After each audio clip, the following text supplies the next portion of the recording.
Hello everyone, my name is El Parnaso, and for today's video I'm going to talk about this card and how it's changed the way that we perceive Yu-Gi-Oh! Forever, at least while it's not banned, right? So as long as this card is at 1, it's going to be really meta relevant because historically Yu-Gi-Oh! Has been always related as its more powerful type of cards, the spell, more specifically the normal spells.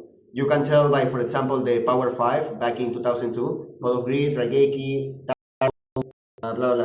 So now, how this still affects Yu-Gi-Oh today, and how this card being in the meta has changed everything forever. Well, ever since the card was conceived back in 2023, you can see how the meta has been trying to play around the possibility of giving to the players powerful normal spells, because now every single copy of every single normal spell is going to have the possibility of have these jokers right here, just by punishing your opponent of triggering any kind of monster effect, which is obviously really easy to happen, especially going second when you can always try to add the card that you want, right?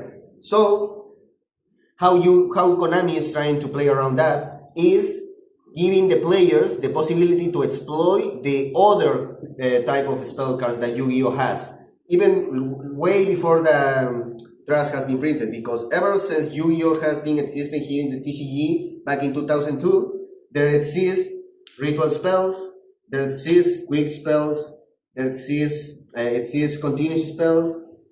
Even back in 2002, you could see cards like field spells, all different than the normal spells and therefore unsearchable by the tactical trust. And you can see that these cards are all pretty meta relevant today, and you can keep add to the mix a lot of different cards just for today's meta.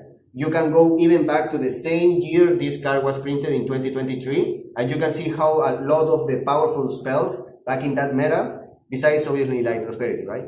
You can identify it as the spell cards to deal in that meta. The Wanted, which is a quick spell card. You can see the Purreli engine in general, which a lot of people saw like a deck that was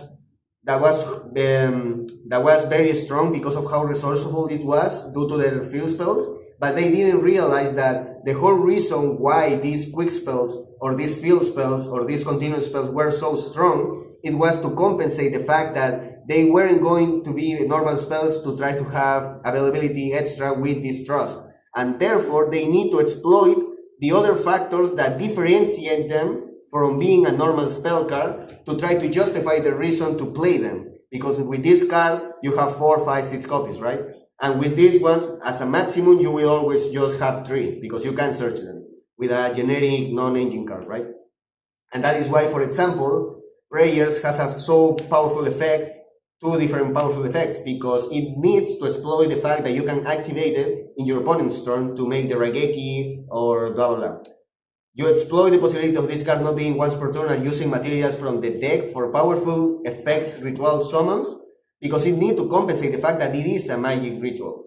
You can see this logic being forward all to cards that were meta relevant today in today's, because you can see how this card it's very weird with this card to me, because its effect on activation is just to add a card, and the other relevant effect is in the graveyard. So there shouldn't be any kind of reason for this card being a continuous spell, especially when its effect as a continuous spell is just to protect by battle your Greystone once per turn, right? Like, what the fuck? This card was printed in this year, I think. Maximum last year. This year, right?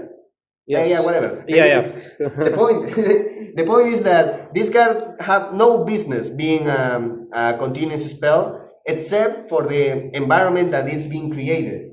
Because this being a searcher and having a revival effect in the graveyard will be too powerful to be added by this. Also, that is why they created a searcher that is a continuous spell with an effect in the graveyard, with a really unrelevant effect on the field. That is the effect that justifies this being a continuous spell. And because Konami is thinking about this in a systematic way, this is why they decided to give this support to an engine that can justify to have an engine card on the field like is Crystal, because they need to pop Crystal's cards on the field. And therefore, the value of this card being a continuous spell is engine related more than the actual effect on the card.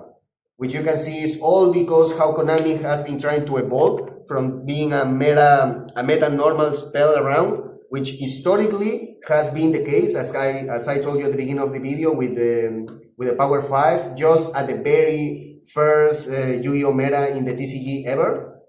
So this is a big change, and this card create that change, force Konami to create an environment when the other nature of spell cards need to be so much powerful than ever before in order to make the players to attempt to do it, to use them in tournaments to actually win.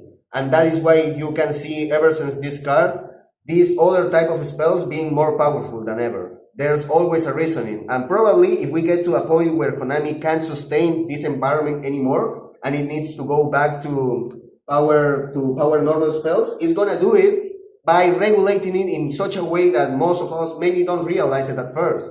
Because a very big argument to what I'm saying are these two cards, right? The Trash could even set the Dracotail cards if you go first without any monster of your opponent's field. So this sounds like a really unfair combination until you remember that the Dracotail deck is a really big monster-based deck.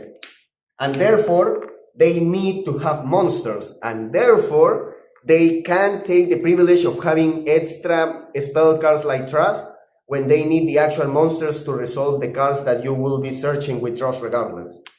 Also, there could be a possibility when Konami limit or ban these cards so they can go back to the historic approach of the game, which is giving the most powerful type of card the spell cards. So this is what I wanted to share today with you, and how this card is being impacted ever since its creation, and how all the meta ever since then has been shaped around this card in a direct or indirect way. So if you like it, just leave a like, give me a comment if you want to discuss any other card that you may like, and I'll see you tomorrow. Bye bye.